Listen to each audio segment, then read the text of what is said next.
Bismillahirrahmanirrahim. Qala Dhunnun al-Misri, as-sidqu sayfullah ta'ala, ma wudi'a ala syai'in illa qata'ahu. Ngendikane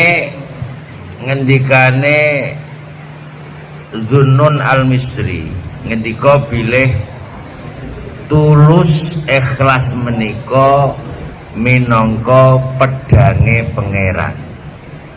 Tulus ikhlas menika minangka pedange pangeran.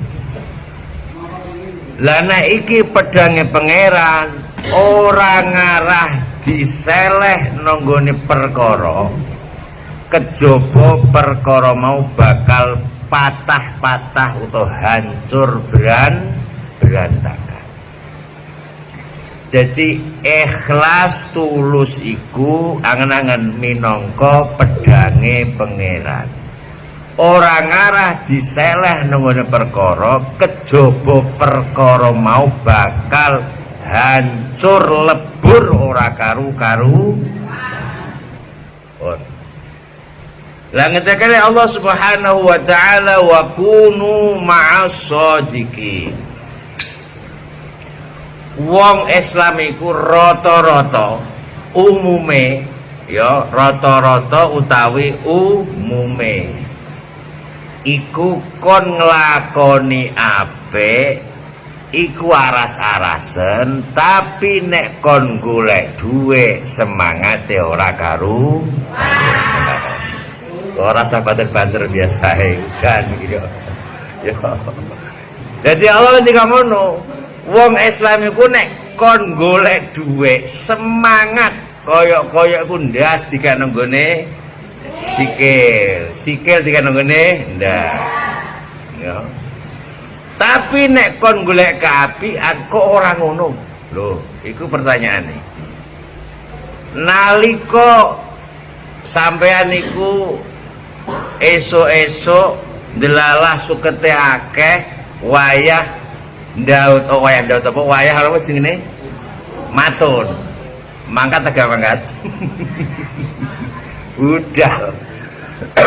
Tapi nek ujan elah alung ngleker nang ngene omah karo mancal kandhane niku.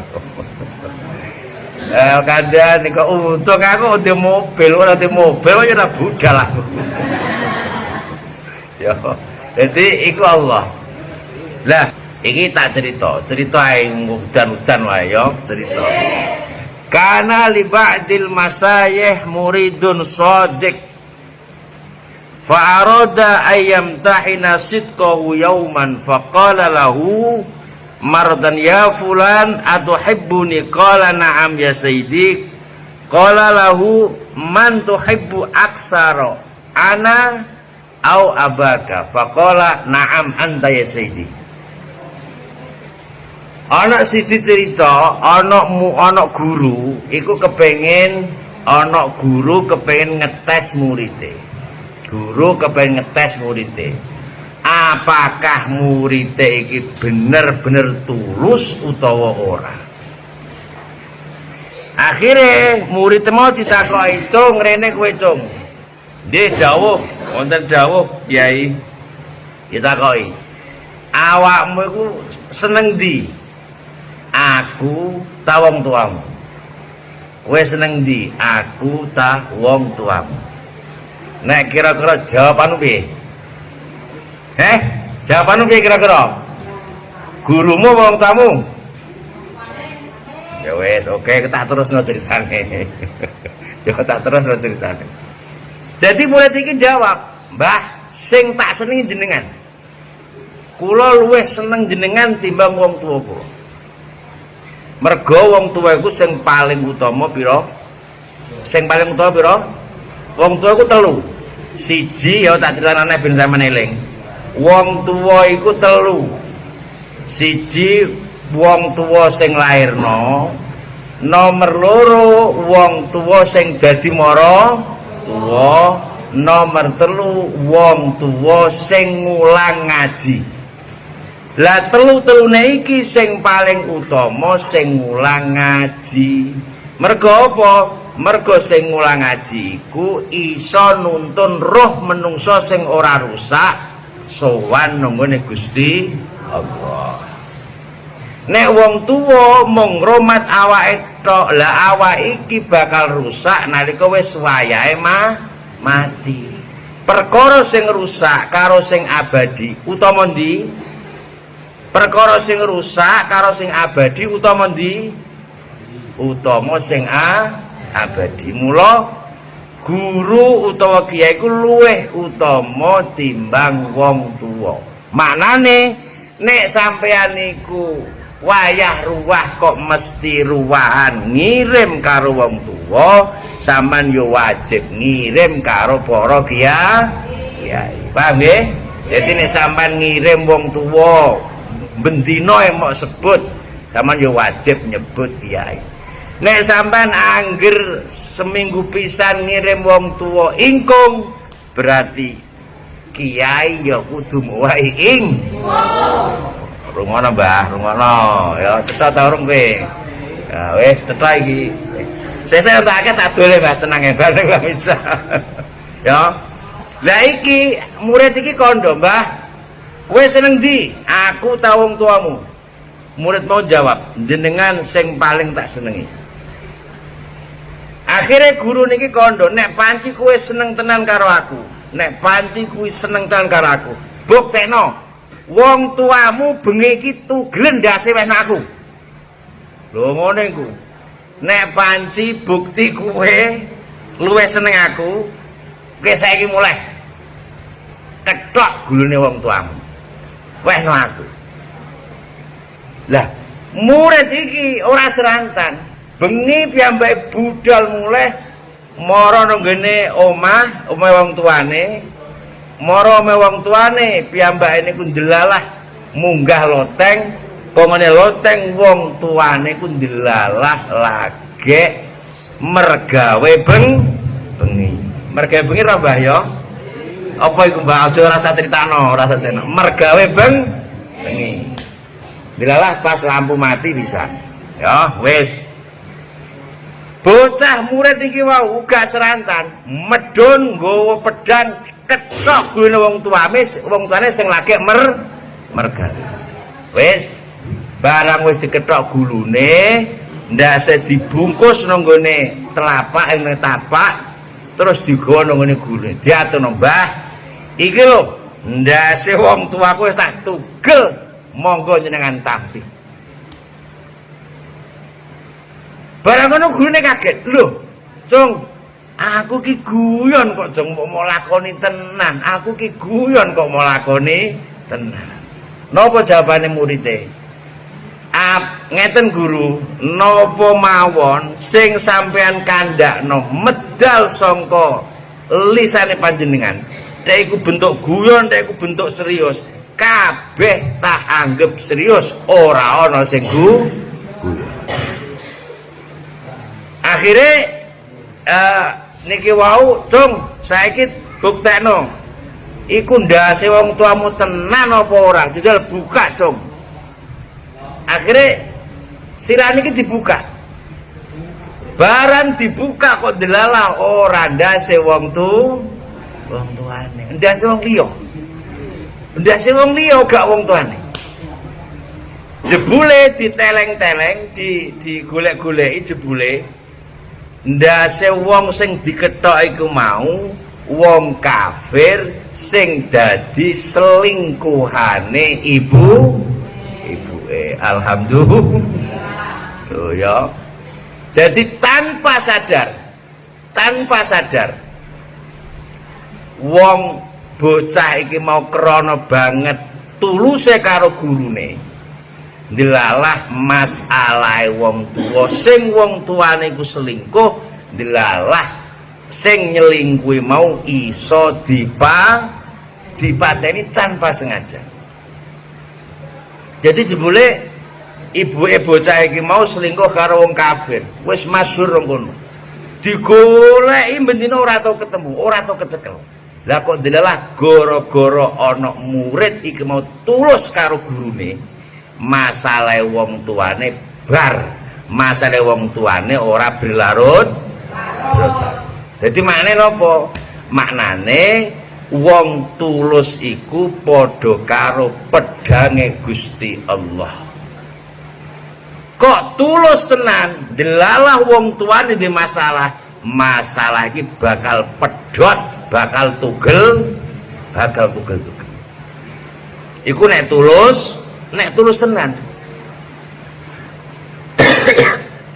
Mula nek sampean ibadah, iku niate napa? Usolli fardhu dzuhri lillahi ta'ala, iku maknane krana Allah tenan, ora krana liyane. Kok sampean tulus tenan krana Allah, masalahmu mesti buyar kabeh. Ibaratnya jenengan duwe pedange Gusti Allah. Lah wong zaman babai dhewe, zaman ben cerita-ceritane. Perang karo Londo jarene. Apa iki jenenge? Bambu runcing. Oh, bambu runcing. Kacang ijo disebul dadi bom. Tau krungu? Ya. Iku krana apa? Krana banget tuluse wong ngibadah nunggone Gusti Allah. Ya. Jadi makane kok jenengan kok umpamane kepengen sampun saiki kepengen duwe wong tuwa sing adoh sanga masalah. Kok lamun sampean ora iso ngandani. Mergo ngandani wong tuwa iku sak repotan. Sampan bener kok wong tuwane sampe lara ati, benermu dadi salah. Eling-eling. Sampean bener ngandani wong tuamu kon salat umpamane, kok sampe wong tuamu lara ati, olehmu ngajak kebenaran iki jenenge salah. Ya, salah. Sampean wis kulino ngaji, kulino rotipan, kulino jamaah, ndelok wong tuane ora gelem salat terus mentang-mentang. Mbok, Pak, sampean iki ahli neraka, ora gelem nglarakno wong terang iki. Nglarakno wong tuwa. Omongan ngene iki bener tapi Lah nek sampean kepengin wong tuamu adoh saka masalah, piye carane? Ibarat sampean iku lilin disumet liline dipadangno. Wong tuamu duwe masalah, anake sementing lakon apik, bener, tulus, ikhlas. Ceritane kapan wong anak iku gelem tulus ikhlas, wong tuane masalahe mesti bablas. Angen-angen. Bablas yo. Padha karo sampean kepengen ngene, tak critani. Nek sampean gelem yo. Ngendikane Kanjeng Nabi Muhammad sallallahu alaihi wasallam. Man amana billahi wal yaumil akhir fal yukrim jarahu. Tahu krungu? Wis yo. Sopo ngendikane Kanjeng Nabi ora ngendikane kiyani. Sopo wonge sing ngaku iman karo Kanjeng Nabi, ngiman karo Allah, iman karo dina akhir, wong mau wajib mulyakno tanggane. Sampeyan wajib mulyakno tanggamu. Hukum mulyakno tangga ora sunah, tapi apa wajib. Mula Abdullah bin Umar saking kepengen melu dawuh Kanjeng Nabi, nek masak wedhus, nek masak-masakan iku jangane diakehi. Terus pesen ngene, tanggoku aja lali, tanggoku sing kafir aja lali, tanggoku sing Yahudi aja lali. Maknane piye? Kowe nek masak senajan tanggamu pet omah kok kafir lah, nek Kristen lah, tek garangan lah, tek boyo lah, wajib mau wei teri apa jenenge jangan. Minangka apa? Mulyakno tang wajib nomor wajib. Iku salah sisi. Lah saiki pertanyaane, nalika awak dhewe ora kuat tuku iwak wedhus, ora kuat tuku iwak pitik, terus piye carane mulya tanggane? Saman mulyana tanggamu ambek dhuwit gak iso, ambek sego ora duwe. Ya nek ngono mulyana ambek dongamu dhewe. Ana ngendikane Kanjeng Nabi, sapa wonge mlebu omah, sapa wonge mlebu omahe dhewe, ya maca ngene, rungokno iki, kudu hafal iki. Assalamu alaina min rabbina. Ayo hafal tara. Assalamu alaina min rabbina. Tahiyatan min indillah mubarakatan thayyibah. Hafal? Ya. Assalamu alaina min rabbina. Tahiyatan min indillah mubarakatan thayyibah. Assalamu alayka ayyuhan nabiyyu wa rahmatullahi wa barakatuh. Assalamu alayna wa ala ibadillahis sholihin. Terus mlebu omah. Nek ora apal kuwi, nek ora apal kuwi, cukup mlebu omah maca assalamu alayna, assalamu alayka ayyuhan nabiyyu wa rahmatullahi, utawa tambahi assalamu alayna wa ala ibadillahis. Mosok ora apal. Apa ora, Cung? Lho, kowe apal ora? Tahiyat. Gak apal? Lah, ayo apal ngono kok. Assalamu alayka ayyuhan nabiyyu. Terus tambah piye? Assalamu alayna wa ala ibadillahis. Setiap mlebu omah, eling-eling setiap mlebu omah. Ya omah ndi wae, nek kok kandang nek kok ngarep terserah. Ya bar maca iku nek apal maca ayat kursi sepisan. Nek apal, nek ora apal ya ora usah wong ora apal ya. Tambah maca kulhu ping pira telu.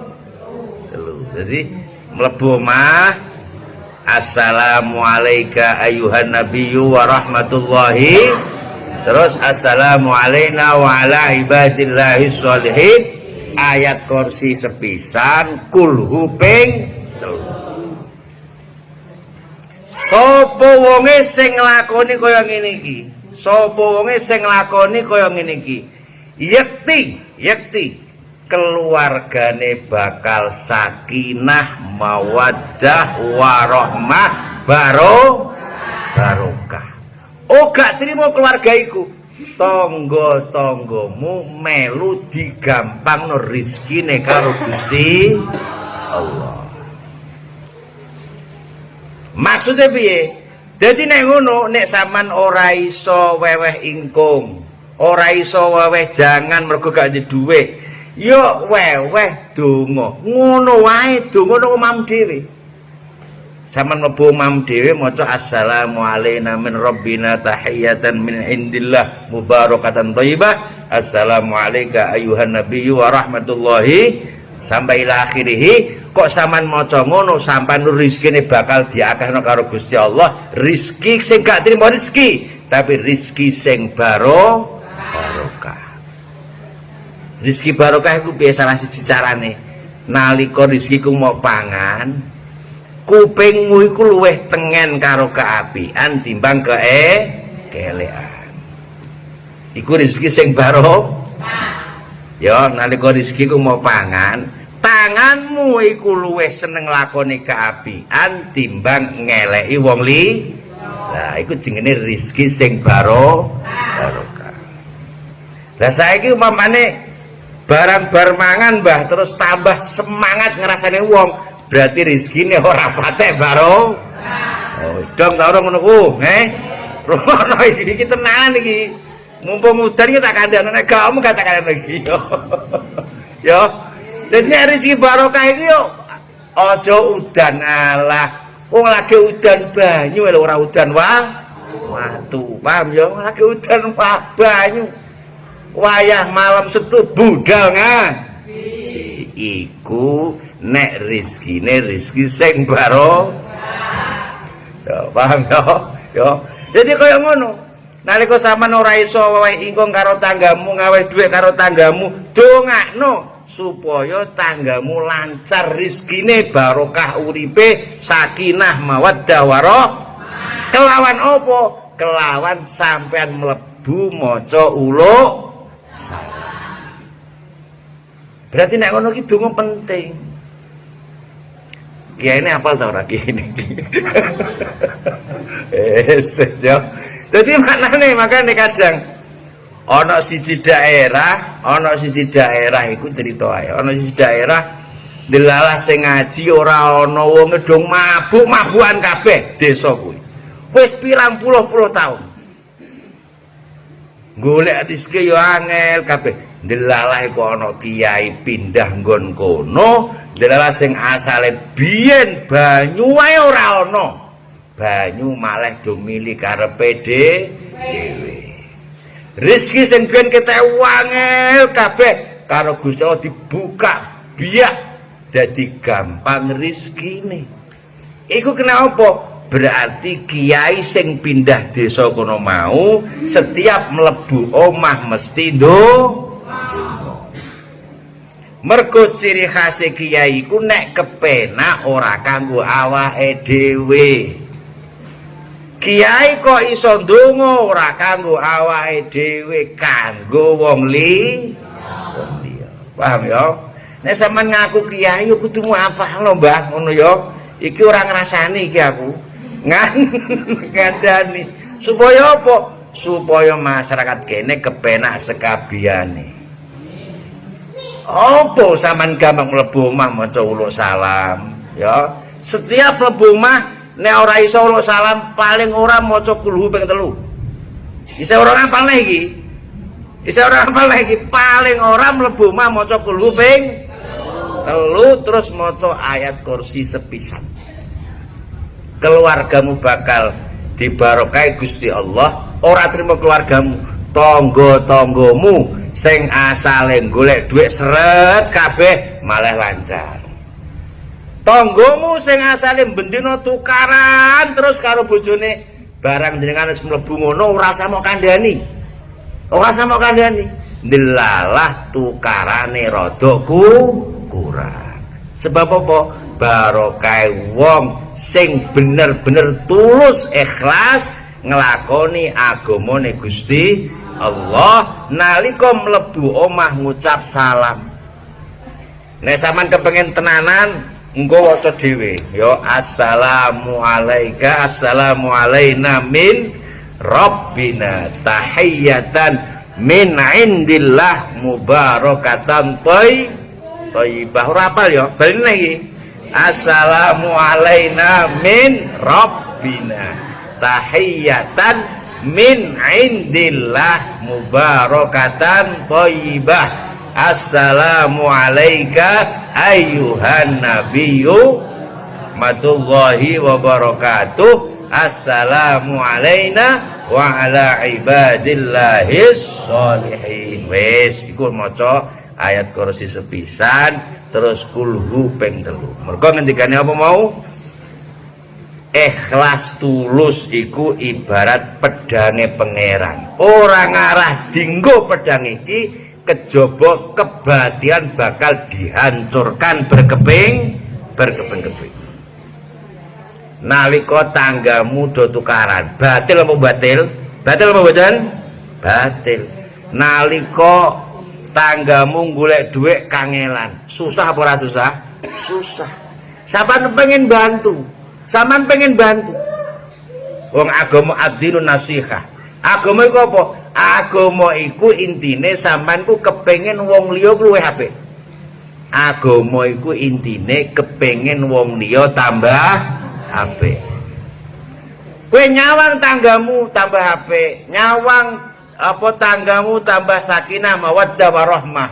Carane piye? Sampeyan ora ngandani ora iso, ngawehi donga ya ora iso, ngawehi solusi ya ora iso.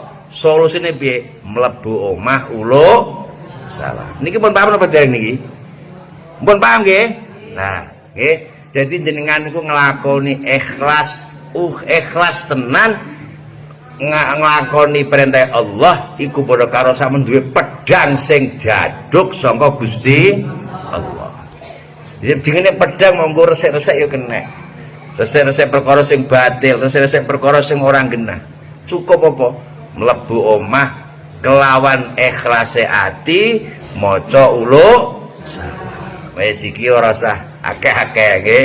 Sesuk dipraktekno. Jadi nek kepengen ndang gageh ya anggere mlebu omah maca, anggere mlebu omah maca. Kula niku nek kepengen eling Mbah Mun, mergo kan iki donga kok Mbah Mun. Donga niki sing ngeputi? Saking Mbah Mun. Jadi kula nek kepengen eling gurune kula, eling Mbah Mun. Iku anggere bengi metu omah. Tujuan apa? Ben mlebu iso ndonga sing diwena karo Mbah. Eling. Metu omah ngobrol nek cak uluk salam terus eling Mbah Mun wis kaya ngono kuwi supaya ati iki selalu sambung nang gone gurune selalu sambung nang gone pangerane. Lah nek kawula wis sambung nang gone pangeran ibarate iki lampu bakal iso padhang mergo apa ana sambungane saka setro ya. Yo kudu mau sambungno. Mulane jenengan lagi sumpek ya, sumpek ya apa? Eling wong tuamu, eling kiai, eling gurumu sing gurumu ku nyambung nang ngene Gusti Allah. Muga-muga barokah jenengan amin Allahumma. Amin. Al-Fatihah.